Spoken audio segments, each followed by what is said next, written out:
ചില കഥകൾ നമ്മൾ കാണുന്ന പല ജീവിതങ്ങളുമായി ഏറെ ചേർന്ന് നിൽക്കാറുണ്ട്. മനുഷ്യരെന്ന നിലയിൽ പലപ്പോഴും ഏതുവഴി തിരഞ്ഞെടുക്കണമെന്നറിയാതെ വ്യത്യസ്ത വികാരങ്ങൾക്ക് നടുവിൽ നാം പകച്ചു നിന്നു പോകാറുണ്ട്. ജീവിതത്തിന്റെ വിവിധ ഘട്ടങ്ങളിൽ നമ്മുടെ ഹൃദയം വിഭജിക്കപ്പെടുകയും നമ്മുടെ ചിന്തകൾ നമ്മളെ ഒന്നിലധികം ദിശകളിലേക്ക് വലിച്ചിഴയ്ക്കുകയും ചെയ്യാറുണ്ട്. അത്തരത്തിൽ ഒരു വൈകാരിക പോരാട്ടമാണ് ഈ കഥ പറഞ്ഞു വെക്കുന്നത്. ഏറെ രസകരമായ ഇന്തോനേഷ്യൻ ചലച്ചിത്രം life is filled with so much of you എന്ന സിനിമയുടെ കഥയിലേക്ക് നമുക്ക് കടക്കാം. വിശദമായ കഥയിലേക്ക് പോകുന്നതിന് മുമ്പ് സിനിമാ കഥകൾ കേൾക്കാൻ ഇഷ്ടമുള്ള പുതിയ കൂട്ടുകാരുണ്ടെങ്കിൽ നമ്മുടെ ചാനൽ ഒന്ന് സബ്സ്ക്രൈബ് ചെയ്യണേ. കൂട്ടുകാർക്ക് ഷെയർ ചെയ്തു കൊടുക്കുകയും കമന്റ് ചെയ്യുകയും ലൈക്ക് ചെയ്യുകയും ചെയ്യൂ. കഥ ആരംഭിക്കുന്നത് 1998 ഒരു ചെറുപ്പക്കാരൻ സ്കൂട്ടർ ഓടിച്ച് സഞ്ചരിച്ചു കൊണ്ടിരിക്കുന്നു. ഇന്തോനേഷ്യയിലുടനീളം ആഭ്യന്തര യുദ്ധത്തിന് സമാനമായ സാമ്പത്തിക പ്രതിസന്ധിയെ തുടർന്നുള്ള വലിയ കലാപങ്ങൾ പടർന്നു പിടിക്കുകയാണ്. മറ്റു പല യുവാക്കളെയും പോലെ അവനും ദിവസവും പ്രതിഷേധങ്ങളിൽ പങ്കെടുത്തുകൊണ്ട് ആ പോരാട്ടത്തിൽ പങ്കുചേർന്നു. പിന്നാലെ ആ പയ്യൻ സ്വയം പരിചയപ്പെടുത്തി. ആദം അലി എന്നാണ് അവന്റെ പേര്. വിപ്ലവകരമായ ചുവർചിത്രങ്ങൾ സൃഷ്ടിക്കുന്നതിൽ പ്രശസ്തനായ ഒരു ചിത്രകാരനാണ് അവൻ. ആ സമയത്ത് അവരുടെ കൈകളിൽ ആയുധങ്ങളില്ലായിരുന്നു. എന്നാൽ അവന്റെ കലയാകട്ടെ പ്രതിരോധത്തിന്റെ ശക്തമായ വെടിയുണ്ടകളായി പ്രവർത്തിച്ചു. ബുക്കിറ്റിങ്ങി എന്ന ചെറിയൊരു ഇന്തോനേഷ്യൻ പട്ടണത്തിലാണ് അവൻ താമസിക്കുന്നത്. യാത്രയ്ക്കൊടുവിൽ അവൻ വീട്ടിലെത്തിച്ചേർന്നു. മനോഹരമായ പച്ചപ്പ് നിറഞ്ഞ ആ വീട് അലി കുടുംബത്തിന്റേതാണ്. തോട്ടത്തിൽ അവന്റെ അമ്മ മിസ്സിസ് ഹന്ന ജോലി ചെയ്തുകൊണ്ടിരിക്കുന്നു. ആദം എത്തുമ്പോ അവൻ അമ്മയെ ഊഷ്മളമായി അഭിവാദ്യം ചെയ്തു. അവരുടെ ബന്ധം വെറുമൊരു അമ്മയും മകനും എന്നതിലുപരി സൗഹൃദത്തിന് സമാനമായിരുന്നു. കുറച്ചുനേരം തമാശകൾ പങ്കിട്ട ശേഷം അവൻ വീടിനുള്ളിലേക്ക് പോയി. അവിടെ മറ്റൊരു സർപ്രൈസ് അവനെ കാത്തിരിപ്പുണ്ടായിരുന്നു. താൻ കോളേജ് വിദ്യാഭ്യാസം പൂർത്തിയാക്കിയെന്ന അറിയിപ്പ് അവന് ലഭിച്ചിരുന്നു. അതിലും ആവേശകരമായ കാര്യം, രാജ്യത്തെ ഏറ്റവും പ്രശസ്തമായ ഒരു സർവകലാശാലയിൽ അവന് പ്രവേശനം ലഭിച്ചിരിക്കുന്നു എന്നതാണ്. ഒരു ഫൈൻ ആർട്സ് വിദ്യാർത്ഥി എന്ന നിലയിൽ അതവന്റെ സ്വപ്ന സാക്ഷാത്കാരമായിരുന്നു. അവൻ ഈ വാർത്ത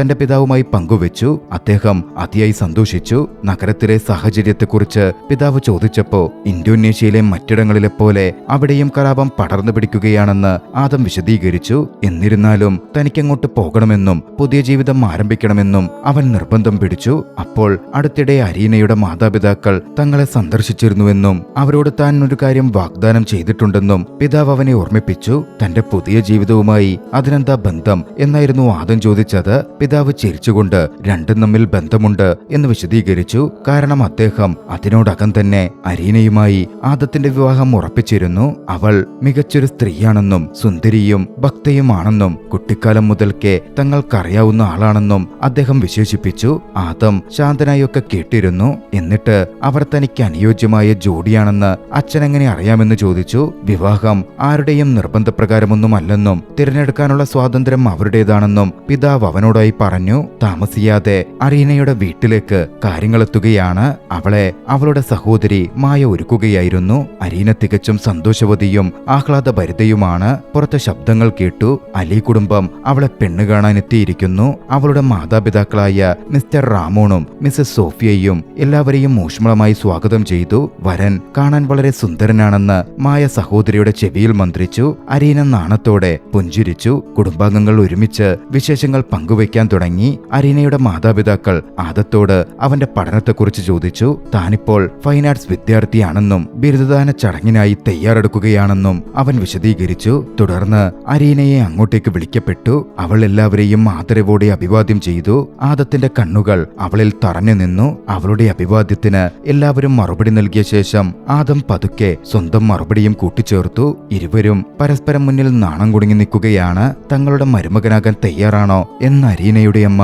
അവനോട് ചോദിച്ചു. അവൻ നാണത്താൽ ചുവന്നു. തുടർന്ന് ആദത്തിന്റെ അമ്മ അരീനയ്ക്ക് നേരെ തിരിഞ്ഞ് തന്റെ മകൻ വലിയ ലക്ഷ്യങ്ങളുള്ളവനും കുറച്ചൊക്കെ ശാഠ്യക്കാരനുമാണ് എന്നും വിശദീകരിച്ചു. അത് അവളുടെ സ്വഭാവമായി പൊരുത്തപ്പെടുമോ എന്നും ചോദിച്ചു. താനെല്ലാം കൈകാര്യം ചെയ്തു കൊള്ളാം എന്നായിരുന്നു അരീന ആത്മവിശ്വാസത്തോടെ മറുപടി നൽകിയത്. കുടുംബാംഗങ്ങൾ സന്തുഷ്ടരായി. ആ നിമിഷത്തെ ആശീർവദിച്ചു. ആദത്തിന്റെ പിതാവ് എഴുന്നേറ്റ് നിന്ന് വിവാഹത്തിന് തന്റെ അനുമതി പ്രഖ്യാപിച്ചു. എന്നാൽ അന്തിമ തീരുമാനം മക്കളുടേത് മാത്രമായിരിക്കും എന്നും അദ്ദേഹം സൂചിപ്പിച്ചു.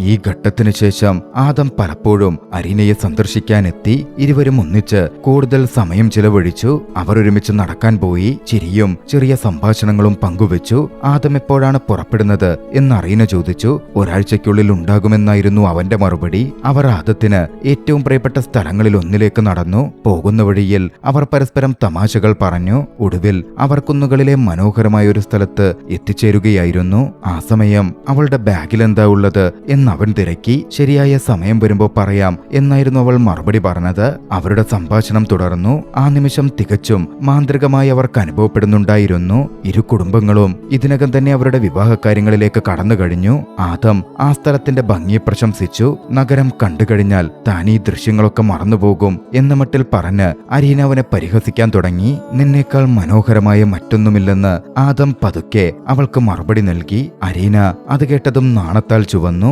അവർക്കിടയിൽ പ്രണയത്തിന്റെ ആർദ്രമായൊരു നിമിഷം വിരിയുകയായിരുന്നു. തുടർന്ന് കഥ അവിടെ നിന്നും ആദത്തിന്റെ സ്വപ്ന നഗരത്തിലേക്ക് തിരിയുന്നു. അവിടെ അവൻ തന്റെ പഠനത്തിനായി എത്തിച്ചേർന്നു. കലയും സംസ്കാരവും തുടിക്കുന്നതാണ് ആ നഗരം. ആദം അത്ഭുതത്തോടെ ചുറ്റും നോക്കി. അവൻ തന്റെ സുഹൃത്തായ ബൂട്ടിയെ കണ്ടുമുട്ടി. പ്രസന്നനും തമാശക്കാരനുമായ ഒരു കഥാപാത്രമാണ് അവൻ. താമസം എങ്ങനെയുള്ള സ്ഥലത്ത് വേണം എന്ന് ബൂട്ടി ആദത്തോട് ചോദിച്ചു. തനിക്കൊരു വാതിലുള്ള ഇടം മാത്രം മതി എന്നായിരുന്നു ആദം ലളിതമായി പറഞ്ഞത്. ബൂട്ടി ഉറക്കെ ചിരിക്കുകയും അവനെ സ്വപ്നതുല്യമായ ഒരിടത്തേക്ക് കൊണ്ടുപോകാം എന്ന് പ്രോമിസ് ചെയ്യുകയും ചെയ്തു. താമസിയാതെ അവർ ലൈബ്രറിയും റെസ്റ്റോറന്റും ആർട്ട് ഗാലറിയും ഒത്തുചേരുന്ന കഴിവുള്ള കലാകാരന്മാരുടെ ഒരു കേന്ദ്രമായ സവിശേഷമായ ഒരു കെട്ടിടത്തിൽ എത്തിച്ചേർന്നു. അവിടെ നടന്നുപോയപ്പോ വെളുത്ത വസ്ത്രം ധരിച്ച ഒരു സ്ത്രീയിൽ ആദത്തിന്റെ കണ്ണുകൾ പെട്ടെന്നുടക്കി. ഒരു നിമിഷം അവൻ ആ സ്ത്രീയെ തന്നെ മറ്റൊരു ലോകത്ത് തന്നെ നഷ്ടപ്പെട്ടതുപോലെ നോക്കി നിന്നു. ആ സ്ത്രീ അവനെ ഒന്ന് നോക്കുന്നുണ്ടെങ്കിലും അവനതൊട്ടും ശ്രദ്ധിക്കുന്നുണ്ടായിരുന്നില്ല. അപ്പോഴാണ് ഗ്രേസ് എന്ന മറ്റൊരു പെൺകുട്ടി അങ്ങോട്ടേക്ക് കടന്നു വന്നത്. ഗ്രേസിന് ബൂട്ടിയെ നേരത്തെ തന്നെ അറിയാമായിരുന്നു. അവർ ഒരുമിച്ച് തമാശകൾ പറഞ്ഞു. ബൂട്ടിക്ക് മദ്യപിക്കുന്ന ശീലമുണ്ടെന്നും ഒരിക്കൽ ഇവിടെ വെച്ചവൻ പ്രശ്നമുണ്ടാക്കിയിട്ടുണ്ടെന്നും ഗ്രേസ് ആദത്തോട് പറഞ്ഞു. മീര തന്നെ പുറത്താക്കിയ കാര്യമൊക്കെ ഓർത്തു പറഞ്ഞ് ബൂട്ടി ചിരിക്കുകയും ചെയ്തു. താമസിയാതെ ബൂട്ടി ഗ്രേസിനെയും ആദത്തെയും പരസ്പരം പരിചയപ്പെടുത്തി. ആദത്തിന്റെ ആകർഷണീയത പെട്ടെന്ന് തന്നെ ഗ്രേസിനെ ആകർഷിച്ചു. ബൂട്ടി മേരിയെക്കുറിച്ച് ചോദിച്ചപ്പോ അവൾ അടുത്തെവിടെയോ കാണുമെന്നായിരുന്നു ഗ്രേസ് പറഞ്ഞത്. തങ്ങൾക്ക് പിന്നിലുള്ള ഒഴിഞ്ഞ വീട് വാടകയ്ക്കെടുക്കാൻ താല്പര്യമുണ്ട് എന്ന് ബൂട്ടി വിശദീകരിച്ചു. എന്നാൽ മീര ബൂട്ടിക്ക് അതൊരിക്കലും വാടകയ്ക്ക് നൽകില്ല എന്നായിരുന്നു ഗ്രേസ് തറപ്പിച്ചു പറഞ്ഞത്. ആ സമയം ഇത് തനിക്ക് വേണ്ടിയല്ലെന്നും സുഹൃത്തായ ആദത്തിന് വേണ്ടിയാണെന്നും ബൂട്ടി വ്യക്തമാക്കി. ഗ്രേസ് അതോടെ അവരെയും കൂട്ടി ആ വീടിന്റെ പിൻഭാഗത്തേക്ക് നടന്നു. ആ സ്ഥലം കലയും പച്ചപ്പും കൊണ്ട് മനോഹരമായി ക്രമീകരിച്ചിരുന്നു. ദൂരെ മീര പ്രത്യക്ഷപ്പെട്ടു. നേരത്തെ ആദത്തിന്റെ ശ്രദ്ധ കവർന്ന വെളുത്ത വസ്ത്രം ധരിച്ച അതേ സ്ത്രീ തന്നെ. ആരോ വീട് വാടകയ്ക്കെടുക്കാൻ വന്നിട്ടുണ്ടെന്ന് ഗ്രേസ് വിളിച്ചു പറയുമ്പോ ആദം ചിന്തകളിൽ മുഴുകി നിൽക്കുകയാണ്. മീര തന്റെ ജോലി തീർത്ത് അവരെ കാണാൻ വന്നു. ആദം സ്വയം പരിചയപ്പെടുത്തി. എന്നാൽ മീരയുടെ കൈകളിൽ മണ്ണ് പുരണ്ടിരുന്നതിനാൽ അവർക്ക് ഷെയ്ക്കാൻഡ് കൊടുക്കാൻ സാധിച്ചില്ല. പൂന്തോട്ട പരിപാലനം ഇഷ്ടപ്പെടുന്ന തന്റെ അമ്മയെ അവൾ ഓർമ്മിപ്പിക്കുന്നു എന്ന് ആദം പറഞ്ഞു. വീടിനെക്കുറിച്ച് എങ്ങനെ അറിഞ്ഞു എന്ന് മീര ചോദിച്ചപ്പോ ക്യാമ്പസിൽ നിന്നാണ് കേട്ടതെന്ന് ആദം വിശദീകരിച്ചു. അവനൊരു ആർട്ട് വിദ്യാർത്ഥിയാണെന്ന് മീര മനസ്സിലാക്കുകയും അവനെ തമാശയായി ഒരു ക്യാമ്പസ് കുട്ടിയെന്ന് വിളിക്കുകയും ചെയ്തു. ആദത്തിന് അത് കേട്ട് തെല്ലൊന്ന് വിഷമം തോന്നാതിരുന്നില്ല. താൻ തന്റെ മാതാപിതാക്കളുടെ മകൻ മാത്രമാണെന്നും കുട്ടിയല്ലെന്നും അവൻ പറഞ്ഞു. മീര ചിരിച്ചു. തനിക്ക് വീടൊന്ന് കാണാമോ എന്ന് ആദം ചോദിച്ചു. അവൾ അവനെ ചുറ്റിക്കാണിച്ചു. അതവൻ സങ്കല്പിച്ചതിലും ഏറെ മനോഹരമായിരുന്നു. അവന്റെ സ്വപ്നങ്ങളും ആഗ്രഹങ്ങളും അവിടെ ഒത്തുചേരുന്നതായി തോന്നി. ഇത്രയും മനോഹരമായ വീട് എന്തുകൊണ്ടാ ഇത്ര കുറഞ്ഞ വാടകയ്ക്ക് നൽകുന്നത് എന്നവൻ മീരയോട് തിരക്കി. താനിത് ആർക്കെങ്കിലും വെറുതെ വാടകയ്ക്ക് നൽകില്ല എന്ന് മീര വിശദീകരിച്ചു. വാടകക്കാരൻ വീട് നന്നായി നോക്കണം, അതാണ് പ്രധാന നിബന്ധന. ആദത്തിന് സന്തോഷം തോന്നി. ആ വീട്ടിൽ 2 മുറികളുണ്ട്. അതിലൊന്നാണ് ആദത്തിന് അവൾ വാടകയ്ക്ക് കൊടുക്കുന്നത്. പിന്നീട് ആദം തന്റെ സുഹൃത്ത് ബോഡിയുടെ സഹായത്തോടെ അധികം വൈകാതെ അങ്ങോട്ടേക്ക് താമസം മാറി.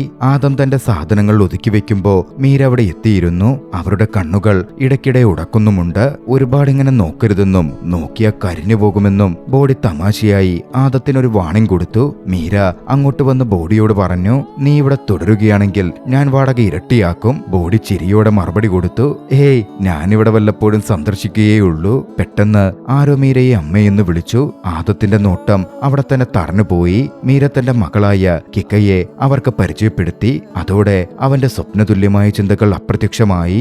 ആദം അവളോട് സംസാരിച്ചു. എന്നാൽ അമ്മ വിലക്കിയിരുന്നതിനാൽ കിക്ക ബോഡിയോട് സംസാരിക്കാൻ കൂട്ടാക്കിയില്ല. അപമാനം തോന്നിയ ബോഡി മാറി നിന്നു.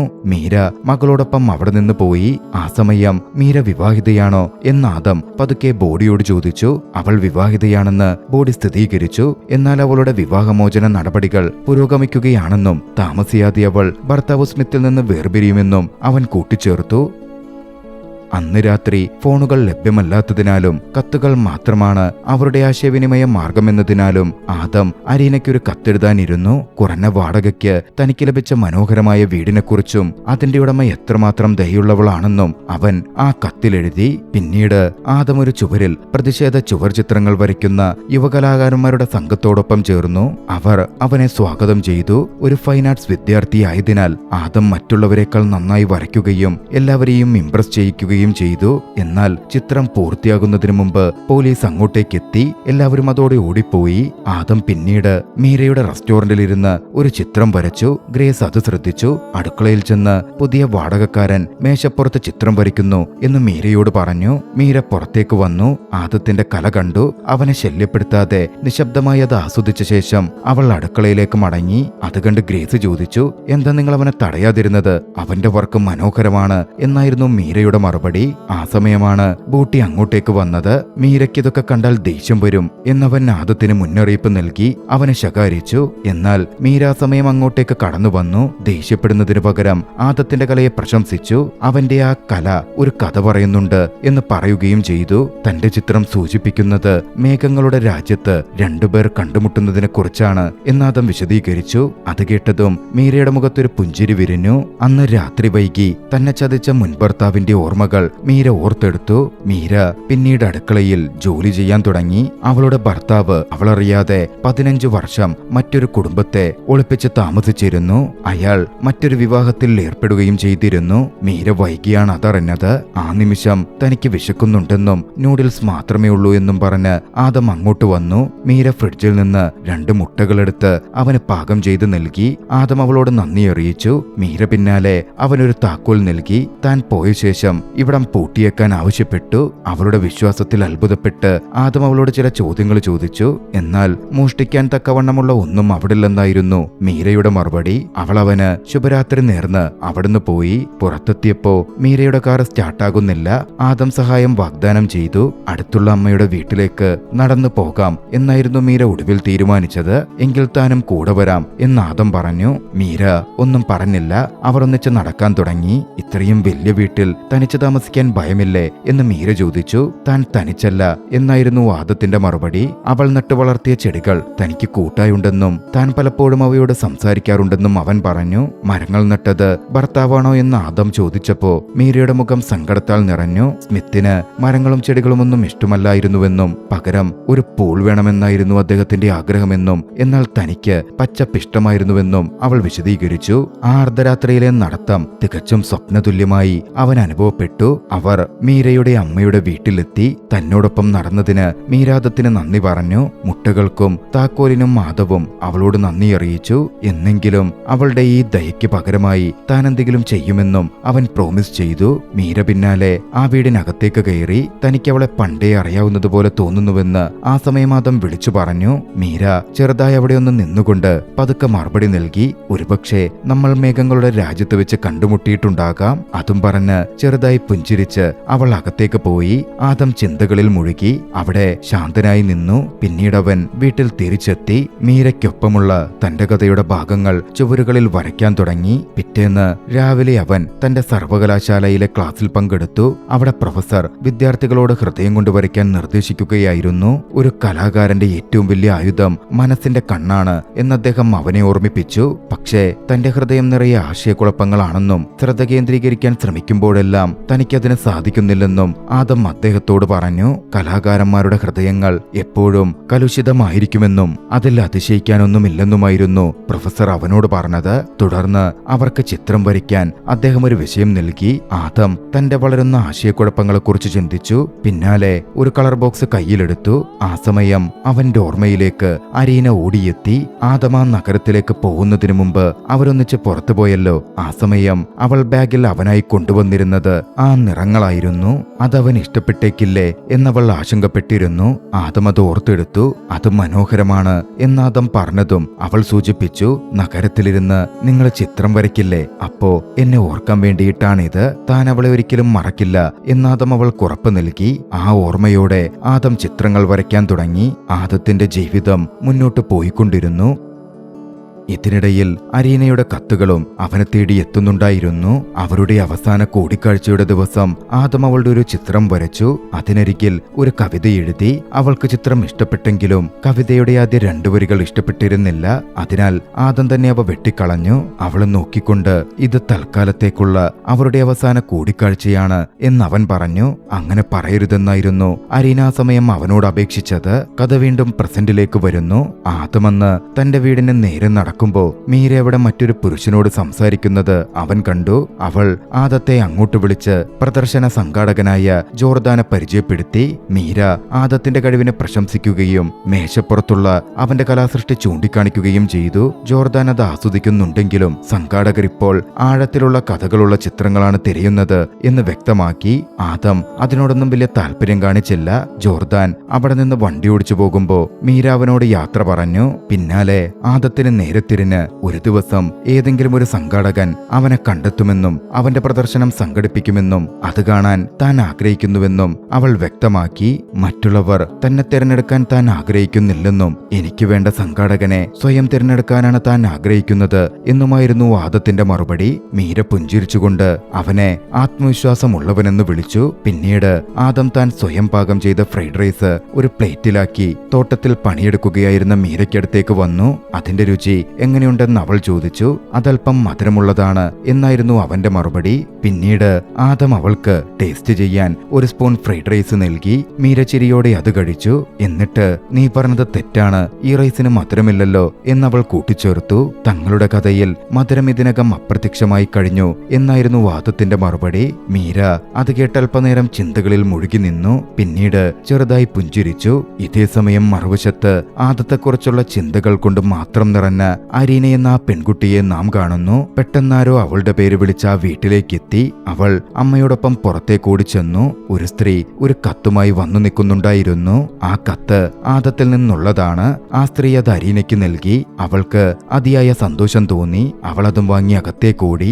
ആ സമയം തന്റെ മകൾ ആദത്തിന്റെ കാര്യത്തിൽ പൂർണ്ണമായും ഭ്രാന്തമായി പെരുമാറുകയാണ് എന്നവളുടെ അമ്മ അഭിപ്രായപ്പെടുന്നുണ്ടായിരുന്നു. തന്റെ മുറിയിലെത്തിയ അരീന കത്ത് തുറന്നു. ആദം അവളെ ആദരവോടെ അഭിവാദ്യം ചെയ്തിട്ടുണ്ട്. അസാധാരണമായ ചിലത് ആ കത്തിലുണ്ടായിരുന്നു. പ്രിയപ്പെട്ട അരീന, ഈ കത്ത് ഭൂമിയിലേക്ക് സഞ്ചരിക്കുന്ന നക്ഷത്ര വെളിച്ചത്തേക്കാൾ വേഗത്തിൽ നിന്റെ അടുക്കൽ എത്തുമെന്ന് ഞാൻ പ്രതീക്ഷിക്കുന്നു. ആദത്തിന് മാത്രമേ ഇങ്ങനെയൊക്കെ എഴുതാൻ കഴിയൂ എന്ന് കരുതിയ അരീന ആ വിചിത്രമായ വരികൾ കണ്ടു ചിരിച്ചു. എന്നാൽ പിന്നീട് അവൾ അടുത്ത വരി വായിച്ചു. അവിടെ നാം കാണുന്ന നക്ഷത്ര വെളിച്ചം ഭൂമിയിലെത്താൻ ദശലക്ഷക്കണക്കിന് വർഷങ്ങൾ എടുക്കും. അതെത്തുമ്പോഴേക്കും ആ നക്ഷത്രങ്ങൾ അതിനോടകം മരിച്ചിട്ടുണ്ടാകും. അരീനയ്ക്ക് അതിന്റെ അർത്ഥം പൂർണ്ണമായി മനസ്സിലാക്കാൻ കഴിഞ്ഞില്ല. എങ്കിലും അത് വായിച്ച് അവളുടെ ഹൃദയം ഭാരമേറിയതായി. ഒരു ദിവസം ഉച്ചതിരിഞ്ഞ് നഗരത്തിലൂടെ നടക്കുമ്പോ മീര വണ്ടി ഓടിച്ചു വരികയും അവനെ ഡ്രോപ്പ് ചെയ്യാൻ വണ്ടിയിൽ കയറാൻ പറയുകയും ചെയ്തു. പക്ഷേ തനിക്ക് മറ്റ് ജോലികളുണ്ടെന്ന് പറഞ്ഞ് ആദം മടിക്കുകയായിരുന്നു ചെയ്തത്.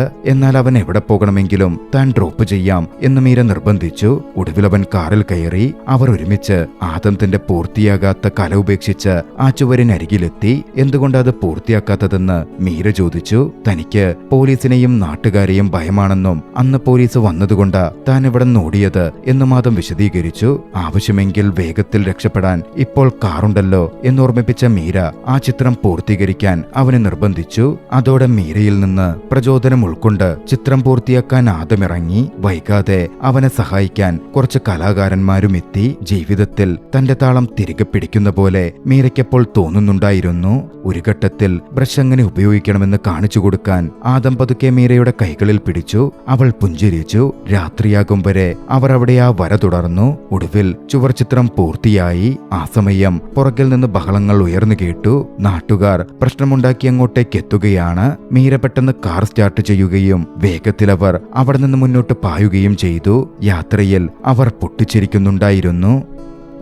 പിന്നാലെ മീര ആദത്തെ തനിക്കേറ്റവും പ്രിയപ്പെട്ട ഒരിടത്തേക്ക് കൂട്ടിക്കൊണ്ടുപോയി. അവൾ എഞ്ചിൻ ഓഫ് ചെയ്തു. തന്റെ ഗ്രാമത്തിലെ കുന്നുകൾ ഇതിലും മനോഹരമാണ് എന്നവൾ ആ സമയം അവനോട് പറയുകയും ചെയ്തു. ഇത്തരത്തിൽ ഓടിപ്പോകുമ്പോ താനൊരിക്കലും കുന്നുകളൊന്നും കണ്ടിട്ടില്ല, അതുകൊണ്ട് കൃത്യമായി പറയാൻ കഴിയില്ല എന്നായിരുന്നു ആദത്തിന്റെ മറുപടി. അവന്റെ ആ മറുപടി കേട്ട് മീര ചിരിച്ചു. അവർ കാറിന് മുന്നിൽ നിലത്തിരുന്നു. താൻ എപ്പോഴും ഇവിടെ തനിച്ചാണ് വരാറുള്ളതെന്നും ചിലപ്പോൾ റെസ്റ്റോറന്റിൽ നിന്നുള്ള അതിഥികളെ കൂട്ടാറുണ്ടെന്നും എങ്കിലും തനിക്ക് ഏകാന്തത അനുഭവപ്പെടാറുണ്ടെന്നും മീര വിശദീകരിച്ചു. അന്ന് രാത്രി അവൾ തനിച്ചല്ല എന്നാദം അവളോട് പതുക്കെ പറഞ്ഞു. താൻ ഇവിടെയുണ്ട്. അത് കേട്ടതും മീര പറഞ്ഞു, മുമ്പൊരിക്കൽ നീ പറഞ്ഞല്ലോ നമ്മൾ മുമ്പേ അറിയുന്നവരായിരിക്കാമെന്ന്. ചിലപ്പോ ശരിയായിരിക്കും. അതോടെ ആദം ആഴത്തിലുള്ള ചിന്തകളിൽ മുഴുകി. എന്നാൽ മീര ഒരു പുഞ്ചിരിയോടെ അവൾ പറഞ്ഞ ആ വാക്കുകളെ തള്ളിക്കളഞ്ഞു. ആ നിമിഷം ആസ്വദിക്കാൻ അവനോട് പറഞ്ഞു. അന്തരീക്ഷം തികച്ചും മാന്ത്രികമായി മാറി. പതുക്കെയുള്ള കാറ്റ്, ഒരു തടാകം, മലനിരകൾ, അർദ്ധരാത്രിയിലെ ആകാശത്തിന് കീഴിൽ ഒരുമിച്ചിരിക്കുന്ന അവർ രണ്ടുപേരും. മീര പെട്ടെന്ന് എഴുന്നേറ്റ് മുന്നോട്ട് നടന്ന് വിളിച്ചു പറഞ്ഞു, ഒരുപാട് നന്ദിയുണ്ടാദം. അവളുടെ സന്തോഷം വ്യക്തമായിരുന്നു. ആദം പുറകെ ചെന്ന് തിരികെ വിളിച്ചു പറഞ്ഞു, ഒരുപാട് സന്തോഷം മീര.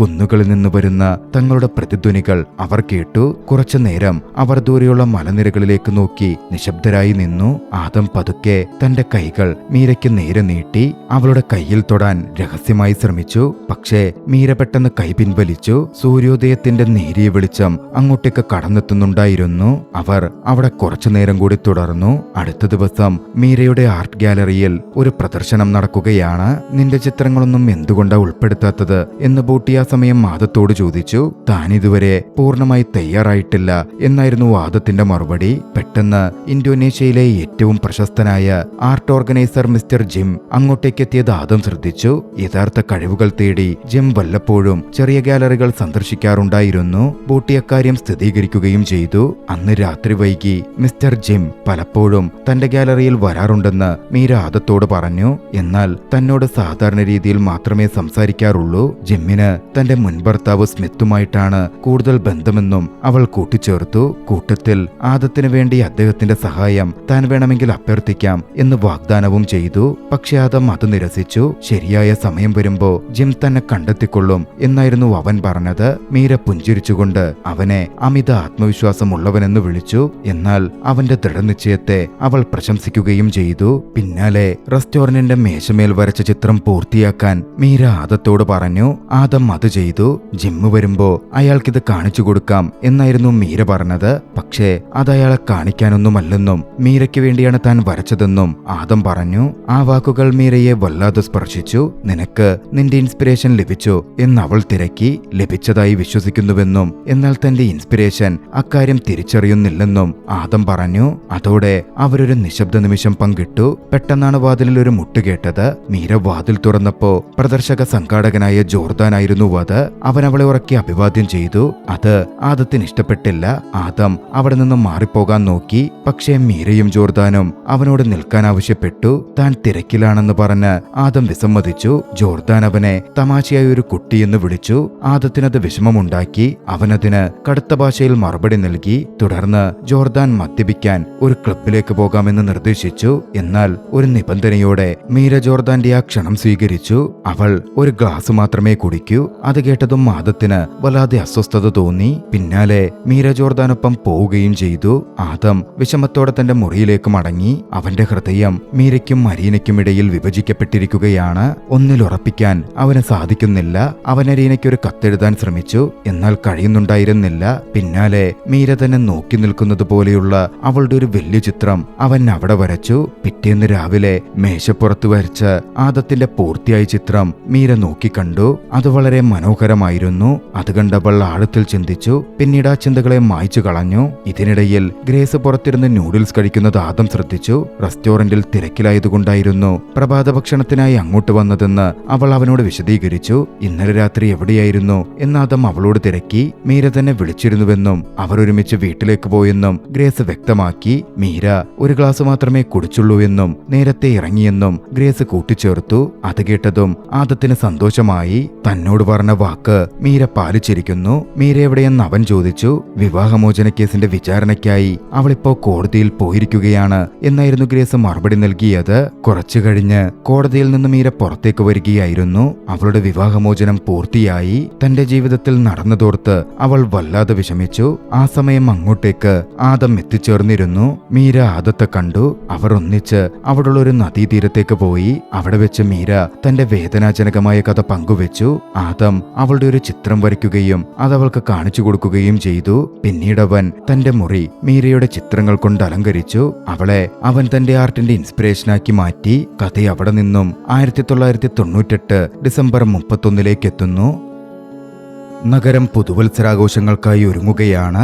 ആദം കലകൾ സൃഷ്ടിക്കുന്നതിന് ഗ്രേസിനും ബൂട്ടിക്കുമൊപ്പം ചേർന്നു. ഗ്രേസ് ആകട്ടെ ആദത്തിനോട് അടുപ്പം കാണിക്കുന്നുണ്ട്. ഇതൊക്കെ കണ്ട് ബൂട്ടിക്ക് വല്ലാതെ അസൂയ തോന്നി. കാരണം അവന് ഗ്രേസിനെ ഇഷ്ടമായിരുന്നു. അന്ന് ബൂട്ടി ഒരുപാട് മദ്യപിച്ചു. ഒടുവിൽ അവനെ ആദം കൂട്ടിക്കൊണ്ടു പോകുമ്പോ മദ്യത്തിന്റെ ലഹരിയിൽ ബൂട്ടി പറഞ്ഞു, മീരയുടെയും ഗ്രേസിന്റെയും ഉള്ളിലേക്ക് നീ വേഗം കടന്നുകൂടി. സ്ത്രീകളുടെ ഹൃദയത്തിൽ കയറാൻ നിനക്ക് വലിയ കഴിവാണ്. അത് കേട്ട് ആദം ഞെട്ടിപ്പോയി. അന്ന് രാത്രി ആദം വൈകിയായിരുന്നു വീട്ടിലെത്തിയത്. നോക്കുമ്പോ പുറത്ത് മീരയുടെ കാറുണ്ട്.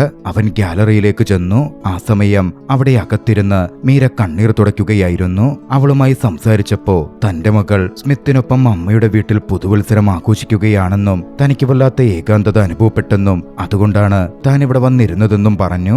അവൻ അവളെ ആശ്വസിപ്പിക്കാൻ ശ്രമിച്ചു. കൂട്ടത്തിൽ തങ്ങൾ ഈ പ്രോപ്പർട്ടി വിൽക്കാൻ പോവുകയാണെന്നും എന്നാലും ആദം ഇവിടെ തുടർന്ന് താമസിക്കുന്ന കാര്യം താൻ ഉറപ്പുവരുത്താമെന്നും മീര അവനോട് കൂട്ടിച്ചേർക്കുന്നുണ്ടായിരുന്നു.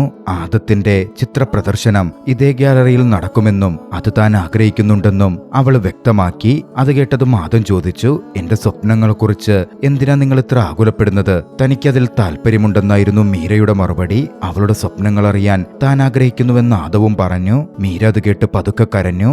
ആദം എഴുന്നേറ്റ് തറയിലൂടെ ഒരു നീളമുള്ള വര വരച്ചു. അവളുടെ ഏകാന്തത അവസാനിക്കുമ്പോ അവനെ കണ്ടെത്താൻ ആ വര പിന്തുടരാമെന്ന് അവൻ വിശദീകരിച്ചു. നിനക്കും എപ്പോഴെങ്കിലും ഏകാന്തത അനുഭവപ്പെട്ടാൽ നീയും ഇത് തന്നെ ചെയ്യണമെന്നായിരുന്നു മീരയുടെ മറുപടി. അവർ നിശബ്ദരായി കുറച്ചു സമയം അവിടെ ഇരുന്നു. പെട്ടെന്ന് അവിടെ പടക്കങ്ങൾ പൊട്ടിത്തെറിക്കാൻ തുടങ്ങി. അവരുടെ നിശബ്ദത അത് ഭേദിച്ചു. മീര ആദത്തിന് പുതുവത്സര ആശംസകൾ നേർന്നു. അവനും തിരികെ ആശംസകൾ നേർന്നു. സമയം ഒരുപാട് കടന്നുപോയി. 3 മണിയായപ്പോഴേക്കും ഇരുവരും അടുത്തിരിക്കുകയായിരുന്നു. ആദം ഉറങ്ങിപ്പോയിരുന്നു. മീര അവനെ വിളിച്ചെഴുന്നേൽപ്പിച്ചു. തനിക്ക് വീട്ടിൽ പോകണമെന്ന് പറഞ്ഞെഴുന്നേറ്റു. ആദം അവളെ പിടിച്ചു നിർത്താൻ നോക്കി. അവളോട് കൂടുതൽ അടുക്കാൻ ശ്രമിച്ചു. മീര പക്ഷെ പിന്മാറി വേഗം അവിടുന്ന് പോയി. ആദത്തിന് വിഷമം തോന്നി. താൻ അവളെ തടഞ്ഞു നിർത്തരുതായിരുന്നു എന്ന് അവന് തോന്നി. മറുവശത്ത് മീരയാകട്ടെ വണ്ടിയോടിച്ചു പോകുന്നതിനിടയിൽ വണ്ടി ചവിട്ടി നിർത്തി. തന്റെ ഈ പ്രവൃത്തി ശരിയാണോ തെറ്റാണോ എന്ന ആശയക്കുഴപ്പത്തിൽ അവൾ കുഴഞ്ഞിരുന്നു. പിറ്റേന്ന് രാവിലെ മീര അടുക്കളയിൽ ജോലി ചെയ്യുമ്പോ ആദം അങ്ങോട്ട് വന്നു. ഇരുവരും നിശബ്ദരായിരിക്കുന്നു. വല്ലാത്തൊരു നാണക്കേടുകൊണ്ട് അവർ പരസ്പരം മിണ്ടുന്നുണ്ടായിരുന്നില്ല. അപരിചിതരെ പോലെയായിരുന്നു പെരുമാറ്റം. അന്ന് രാത്രി ആദം തന്റെ ചുവരിൽ മീരയുടെ ചിത്രം വരയ്ക്കുന്നത് തുടർന്നു. അത് നോക്കിയായിരുന്നു അന്നവൻ ഉറങ്ങിയത്. അടുത്ത ദിവസം ആദം തോട്ടത്തിൽ ചെടികൾ പരിപാലിച്ചുകൊണ്ടിരിക്കെ മീരയുടെ മകൾ കിക അങ്ങോട്ടേക്ക് വന്നു. ഒരിക്കലും പൂക്കാത്ത ഈ ചെടികളെ എന്തിനാ പരിപാലിക്കുന്നതെന്ന് അവൾ തിരക്കി. ഒരുപക്ഷെ അവ ഉറങ്ങുകയായിരിക്കുമെന്നും ഉണരുമ്പോ അവ പൂക്കുമെന്നും ആദം മറുപടി നൽകി. കിക്കയ്ക്ക് അത് മനസ്സിലാകുന്നില്ലെങ്കിലും അവനെ സഹായിക്കാൻ അവളും കൂടി. പിന്നീട് ആദം അങ്ങോട്ട് വരുമ്പോ അവിടെ ഗ്രേസും ജോർദാനും ഇരിക്കുന്നുണ്ടായിരുന്നു. ജോർദാൻ ഗ്രേസിന്റെ ഒരു വ്യക്തിഗത ചിത്ര പ്രദർശനം നടത്താൻ തീരുമാനിച്ചിട്ടുണ്ട്. ആദത്തിനോട് അവന്റെ വർക്കുകൾ പൂർത്തിയായോ എന്ന് ജോർദാൻ തിരക്കി. ഒന്നും പൂർണ്ണമായിട്ടില്ലെന്നായിരുന്നു ആദത്തിന്റെ മറുപടി. താനിപ്പോ പ്രദർശനത്തിന് ഉദ്ദേശിക്കുന്നില്ലെന്നും അവൻ വ്യക്തമാക്കി. അവിടുണ്ടായിരുന്ന മീരയും ആദവും തമ്മിൽ ഒന്നും മിണ്ടാതെ അങ്ങനെ നിൽക്കുന്നതൊക്കെ കണ്ട് ഗ്രേസിനും ജോർദാനും എന്തോ പന്തികേട് തോന്നി. ആദം കൺഫ്യൂസ്ഡായി കാണപ്പെടുന്നു എന്ന് ജോർദാനും ഗ്രേസും പറഞ്ഞപ്പോ ആദം അത് സമ്മതിക്കുകയും ചെയ്തു. പിന്നാലെ അവൻ അവിടുന്ന് മാറി. മീര വന്നിരുന്നപ്പോ ഗ്രേസ് ആദമും മീരയും തമ്മിൽ എന്തെങ്കിലും പ്രശ്നമുണ്ടോ എന്ന് തിരക്കി. മീര മറുപടി പറഞ്ഞില്ല. ചായ കുടിക്കുക മാത്രം ചെയ്തു. അന്നവരൊക്കെ പോയി കഴിഞ്ഞപ്പോ മീര ആദത്തിന്റെ മുറിയിലേക്ക് കയറി. വാടകയ്ക്ക് കൊടുത്ത ശേഷം ആദ്യമായിട്ടാണ് മീര അങ്ങോട്ടേക്ക് എത്തുന്നത്.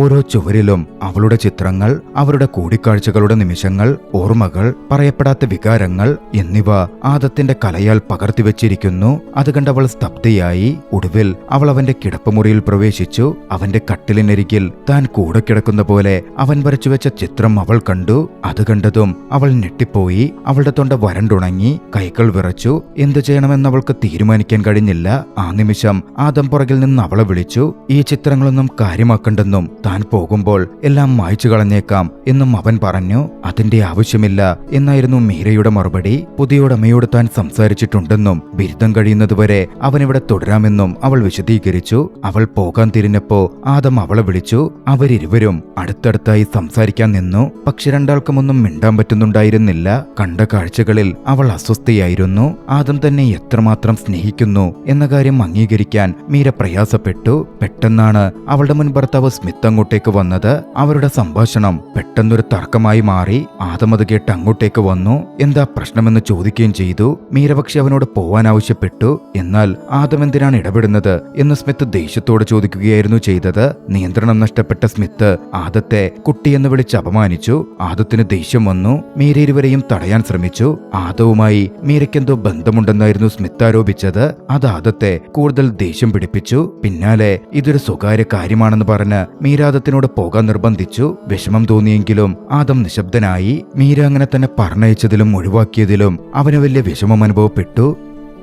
അവൻ തന്റെ നിറങ്ങളും എടുത്ത് പുറത്തിറങ്ങി. അവിടുണ്ടായിരുന്ന ഒരു ബസ്സിൽ പ്രതിഷേധ കല തീർത്തു. അവൻ ചിത്രം വരയ്ക്കുമ്പോ മീരയുമായുള്ള അവന്റെ അവസാന സംഭാഷണം വെളിപ്പെട്ടു. അവൻ മീരയോട് തന്റെ വികാരങ്ങൾ തുറന്നു പറഞ്ഞിരുന്നു. പക്ഷെ അത് അസാധ്യമാണെന്ന് പറഞ്ഞ് മീര അവനെ നിരസിച്ചു. അവളുടെ വിവാഹമോചനം കഴിഞ്ഞിട്ടേ ഉള്ളൂവെന്നും ഏകാന്തതയിൽ നിന്ന് രക്ഷപ്പെടാൻ വേണ്ടി മാത്രം അവനെ തിരഞ്ഞെടുക്കുന്നതിൽ തനിക്ക് മടിയുണ്ടെന്നും ഭയമുണ്ടെന്നും അവൾ പറഞ്ഞു. അവന്റെ ശോഭനമായ ഭാവിയെപ്പറ്റി അവൾ ഓർമ്മിപ്പിച്ചു. അവളാണ് തന്റെ ഇൻസ്പിരേഷൻ എന്നാദം പറഞ്ഞെങ്കിലും അത് കേൾക്കാൻ നിൽക്കാതെ മീര അവിടുന്ന് പോവുകയായിരുന്നു ചെയ്തത്. ആ ദേഷ്യത്തിലാണ് ബസ്സിൽ അവനിപ്പോൾ ധൈര്യത്തോടെ വരയ്ക്കുന്നത്. അത് യാഥാർത്ഥ്യത്തിൽ ഒരു പോലീസ് വാൻ കൂടിയായിരുന്നു. ഇന്തോനേഷ്യയിൽ പ്രതിഷേധ കല ഒരു കുറ്റകൃത്യമായിട്ടാണ് കണക്കാക്കപ്പെടുന്നത്. താമസിയാതെ പോലീസ് എത്തി ആദത്തെ അറസ്റ്റ് ചെയ്തു. ആദം അങ്ങനെ പോലീസ് സ്റ്റേഷനിലായി. അവൻ അവിടെ ശാന്തനായിരിക്കുകയാണ്. കുറച്ച് കഴിഞ്ഞതും അവനെ കാണാൻ വേണ്ടി ഒരാൾ വന്നിട്ടുണ്ടെന്ന് പോലീസ് എത്തി പറഞ്ഞു. അവന്റെ സഹോദരിയാണെന്നാണ് പറഞ്ഞിരിക്കുന്നത്. അവൻ അങ്ങോട്ടേക്ക് നടന്നു ചെന്നു. അവിടെ ഉണ്ടായിരുന്നത് മീരയായിരുന്നു. മീര തന്റെ സഹോദരി എന്ന് പറഞ്ഞത് അവന് തീരെ ഇഷ്ടപ്പെട്ടില്ല. എന്തിനാണ് അങ്ങനെ പറഞ്ഞതെന്ന് ദേഷ്യത്തോടെ അവൻ മീരയോട് ചോദിച്ചു. മീരയും ദേഷ്യത്തിൽ മറുപടി നൽകി. ഞാൻ നിന്റെ ഭാര്യയാണെന്ന് പരിചയപ്പെടുത്തണമായിരുന്നോ? അതാരെങ്കിലും വിശ്വസിക്കുമോ? പ്രത്യേകിച്ച് ഞാൻ നിന്നേക്കാൾ പ്രായമുള്ളവളാണ്. അവളുടെ മറുപടി ആദ്യത്തെ പെട്ടെന്ന് പുഞ്ചിരിപ്പിച്ചു. അവളുടെ മറുപടിയിലെ എന്തോ ഒന്ന് അവന്റെ ഹൃദയത്തെ ഊഷ്മളമാക്കി. അവൻ ചിരിക്കുന്നത് കണ്ട് മീരയുടെ വിഷമവും മാറി. എന്തിനാണ് ഇങ്ങനെയൊക്കെ ചെയ്യുന്നത് എന്ന തരത്തിൽ അവൾ ചോദിച്ചതും മറുപടി പറയുന്നതിനു പകരം ആദം പതുക്കെ അവളുടെ കൈകൾ പിടിച്ചു. രണ്ടുപേർ ഒരുമിച്ച് നിൽക്കുമ്പോൾ ബുദ്ധിമുട്ടുകൾ നേരിടുന്നത് എളുപ്പമാകുമെന്ന് പറയുകയും ചെയ്തു. അവന് ജാമ്യം കൊടുത്ത് പോലീസ് വിട്ടയച്ചു. മീരയെ ഡ്രോപ്പ് ചെയ്യാൻ അവനും കൂടെ പോയി. അവൾ കാറിൽ നിന്നിറങ്ങാനൊരുങ്ങുമ്പോ അവൻ അവളെ തടയുകയും ഒടുവിൽ തന്റെ ഹൃദയത്തിൽ ഭാരമായിരുന്ന കാര്യങ്ങൾ തുറന്നു പറയുകയും ചെയ്തു. അവൾ പോരാടുന്ന വികാരങ്ങൾ, ഭയം, അനിശ്ചിതത്വം, സ്നേഹം, ആശയക്കുഴപ്പം അതെല്ലാം തന്റെ ഉള്ളിലും ഉണ്ടെന്ന് അവൻ സമ്മതിച്ചു. രണ്ടുപേർ പരസ്പരം ആഴത്തിൽ സ്നേഹിക്കുന്നതിൽ തെറ്റൊന്നുമില്ല എന്നവൻ വിശദീകരിച്ചു. അതിലും പ്രധാനമായി അവൾ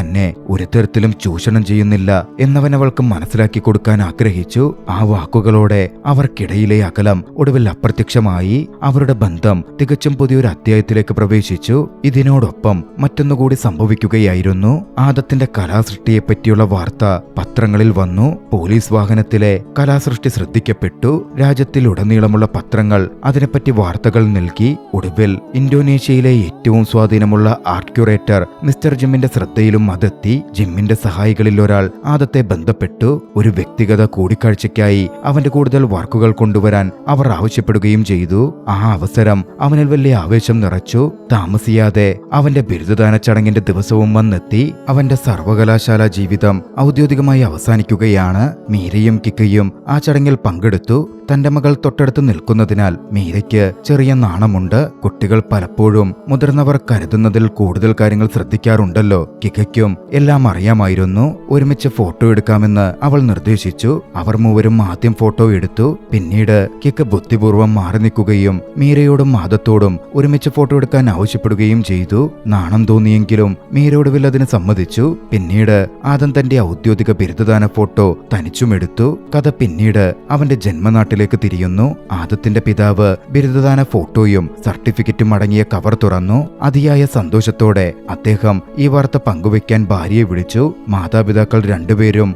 തങ്ങളുടെ മകന്റെ നേട്ടത്തിൽ വളരെയധികം അഭിമാനിക്കുന്നുണ്ടായിരുന്നു. ആ സമയമാണ് അരീന അങ്ങോട്ടേക്ക് വരുന്നത്. അരീനയെ ആ ഫോട്ടോ അവന്റെ പിതാവ് കാണിച്ചു. അത് കണ്ട് അവൾക്ക് വല്ലാത്ത സന്തോഷം തോന്നി. ആ നിമിഷം ആദത്തിന്റെ പിതാവ് കൂട്ടത്തിലുണ്ടായിരുന്ന ഒരു കത്ത് അവൾക്ക് നൽകി. അതുറക്കെ വായിക്കാൻ ആവശ്യപ്പെട്ടു. അരീന അത് സമ്മതിച്ച് വായിക്കാൻ തുടങ്ങി. ആ കത്ത് മാതാപിതാക്കളെ അഭിസംബോധന ചെയ്ത് ആദം എഴുതിയതായിരുന്നു. പക്ഷേ കത്തിന്റെ തുടക്കം നല്ല രീതിയിലായിരുന്നെങ്കിലും പിന്നീട് വായിച്ചു വന്നപ്പോ അത് കണ്ട് അരീന ഞെട്ടി. തന്റെ പഠനം വിജയകരമായി പൂർത്തിയാക്കിയെങ്കിലും ഒരിക്കൽ നൽകിയ വാക്ക് തനിക്ക് പാലിക്കാൻ കഴിയില്ലെന്നായിരുന്നു ആദം അതിൽ എഴുതിയിരുന്നത്. ബിരുദം കഴിഞ്ഞാൽ ഉടൻ മടങ്ങുമെന്നവൻ പറഞ്ഞിരുന്നെങ്കിലും അവനിപ്പോൾ അത് സാധിക്കില്ല. മാത്രമല്ല അരീനയ്ക്കടുത്തും പല കാര്യങ്ങളും വിശദീകരിക്കാൻ കഴിയില്ല. എല്ലാത്തിനും അവൻ മാതാപിതാക്കളോട് മാപ്പ് ചോദിച്ചിട്ടുണ്ട്. കൂട്ടത്തിൽ തന്റെ ജീവിതകാലം മുഴുവൻ താൻ തിരഞ്ഞ സ്വപ്നങ്ങളും പ്രതീക്ഷകളും കാഴ്ചപ്പാടുകളും താൻ ഈ നഗരത്തിൽ കണ്ടെത്തിയതായി അവൻ കൂട്ടിച്ചേർക്കുകയും ചെയ്തിരുന്നു. അത് വായിച്ചതും അരീന പൊട്ടിക്കരഞ്ഞു. ആദത്തിന്റെ മാതാപിതാക്കൾ അവളെ ആശ്വസിപ്പിക്കാൻ പരമാവധി ശ്രമിക്കുന്നുണ്ടെങ്കിലും ആ വേദന മറച്ചുവെക്കൽ അസാധ്യമായിരുന്നു. പിന്നീട് കുറച്ചു നാളുകൾക്ക് ശേഷം ഗ്രാമത്തിൽ പോയിരുന്ന അവൻ നഗരത്തിലേക്ക് തിരികെ വന്നു. മീരയ്ക്കെടുക്കൽ പ്രധാനപ്പെട്ട ഒരു കാര്യം പറയാനുണ്ടെന്ന് പറഞ്ഞു. അവനെന്താണ് പറയുന്നതെന്ന് നാം കൃത്യമായി അറിയുന്നതിനു മുമ്പ് കഥ ഫ്ലാഷ് ബാക്കിലേക്ക് പോകുന്നു. അവൻ തന്റെ ഗ്രാമത്തിലെത്തിയിരുന്നു. പിതാവിനെ കണ്ട് തനിക്ക് പറയാനുള്ള കാര്യങ്ങൾ സംസാരിച്ചു. സത്യസന്ധമായി സംസാരിക്കാൻ അദ്ദേഹം ആദത്തോട് ആവശ്യപ്പെട്ടു. പരിഭ്രമത്തോടും മടിയോടും കൂടിയ ആദം ഒടുവിൽ സത്യം സമ്മതിച്ചു. നഗരത്തിൽ കഴിഞ്ഞ കാലയളവിൽ തന്റെ ജീവിതം മാറ്റിമറിച്ച ഒരാളെ താൻ കണ്ടുമുട്ടി എന്നവൻ പറഞ്ഞു. അവനാഴത്തിൽ പ്രണയത്തിലായെന്നും തന്റെ ഹൃദയം യഥാർത്ഥത്തിൽ തിരഞ്ഞെടുത്ത വ്യക്തിയെ കണ്ടെത്തിയതായും അവൻ കൂട്ടിച്ചേർത്തു. ആ തുറന്നു പറച്ചിൽ അവന്റെ മാതാപിതാക്കളെ ഞെട്ടിച്ചു. അരീനയുടെ കാര്യം എന്താകും എന്നവന്റെ അമ്മ ഉടൻ ചോദിച്ചു. തനിക്കിത് അവസാനിപ്പിക്കണമെന്നാണ് ആഗ്രഹം എന്നായിരുന്നു ആദത്തിന്റെ മറുപടി. പിന്നീട് അവൻ ഇതേ സത്യം അരീനയുടെ കുടുംബത്തെ അറിയിച്ചു. അവരുടെ പ്രതികരണം പക്ഷേ കഠിനമായിരുന്നു. അരീനയുടെ പിതാവ് തന്റെ ദേഷ്യം മടക്കാനാവാതെ അവന്റെ മുഖത്തടിച്ചു. ചുവരിന്റെ മറുപുറത്ത്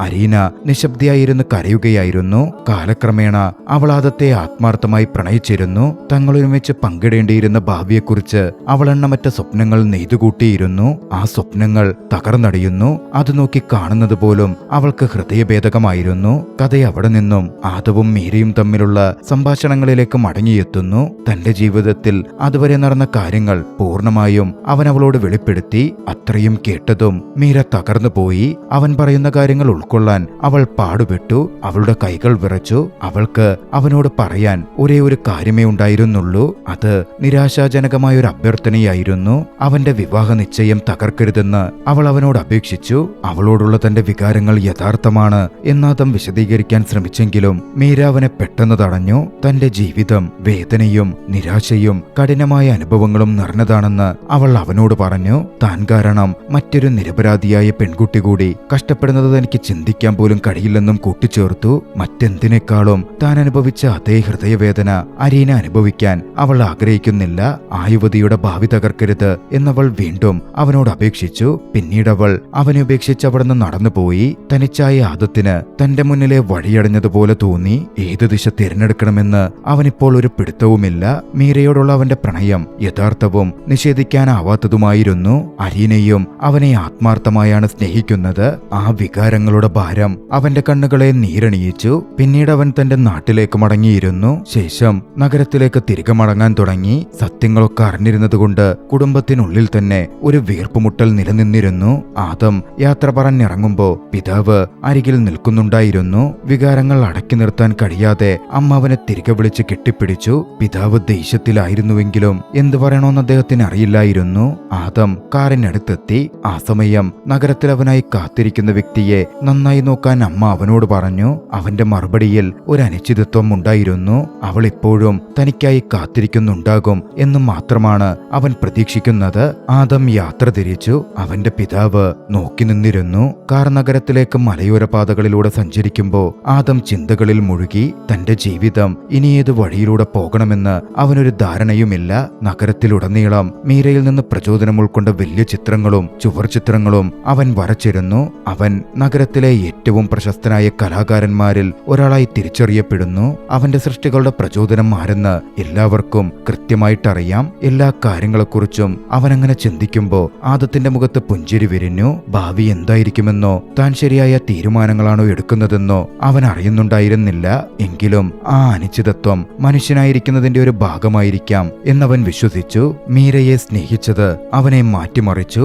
അവന് ഒരിക്കലും സാധ്യമല്ലെന്ന് കരുതിയ അനുഭവങ്ങൾ അവനത് നൽകുകയും ചെയ്തു. ആ വികാരങ്ങൾക്കെല്ലാം ഇടയിലും അവനൊരു വേദനാജനകമായ സത്യം മനസ്സിലാക്കുന്നുണ്ട്. മീര ഒരിക്കലും യഥാർത്ഥത്തിൽ അവന്റേതാവില്ല. അവൻ അംഗീകരിക്കാൻ പഠിക്കേണ്ട ഒരു സത്യമാണത്. തെരുവിലൂടെ അവൻ നടന്നു നീങ്ങുമ്പോ മീര ദൂരെ നിന്ന് അവനെ കണ്ടു. അവൾ അവനെ നിശബ്ദമായി നോക്കി നിന്നു. അവരുടെ കഥ പ്രണയത്തിനും വിധിക്കുമിടയിൽ എവിടെയോ തങ്ങി നിൽക്കുകയാണ്. അതിപ്പോഴും അപൂർണമായി തുടരുന്നു. ആ മധുരവും കയ്പും നിറഞ്ഞ കുറിപ്പോടെ സിനിമ അവസാനിക്കുകയാണ്. ഒടുവിൽ ഒരു ടെയിലന്റ് കൂടി പ്രത്യക്ഷപ്പെടുന്നു. ആദം ഒരു ബാറിനുള്ളിൽ തനിച്ചിരിക്കുകയാണ്. പെട്ടെന്ന് പരിചിതമായൊരു ശബ്ദം പുറകിൽ നിന്ന് അവന്റെ പേര് വിളിച്ചു. അവൻ തിരിഞ്ഞു നോക്കുമ്പോൾ അത് അരീനയായിരുന്നു. അരീന അവനെ തേടി എത്തിയിരിക്കുകയാണ്. ഇരുവരും പൂർണ്ണമായ അത്ഭുതത്തോടെ പരസ്പരം നോക്കി നിന്നു. ആ ദൃശ്യത്തിൽ പൂർണ്ണമായി സ്ക്രീൻ മങ്ങുകയും life is filled with so much of you part 2 ഉടനുണ്ടാകും എന്ന് തെളിയുകയും ചെയ്യുന്നു.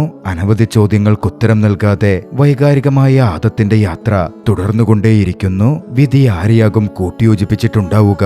നിങ്ങളുടെ അഭിപ്രായം പറയുമല്ലോ. കഥ ഇഷ്ടമായെങ്കിൽ വീഡിയോ ലൈക്ക് ചെയ്യുക. അഭിപ്രായങ്ങളും നിർദ്ദേശങ്ങളും കമന്റുകളിൽ രേഖപ്പെടുത്തുക. കഴിയുമെങ്കിൽ ചാനൽ സബ്സ്ക്രൈബ് ചെയ്തും കൂട്ടുകാർക്ക് ഷെയർ ചെയ്തു കൊടുത്തും ഞങ്ങളെ സപ്പോർട്ട് ചെയ്യുക. അടുത്ത എപ്പിസോഡിൽ മറ്റൊരു മികച്ച ചലച്ചിത്രവുമായി നമുക്ക് കണ്ടുമുട്ടാം. അതുവരെ ബൈ.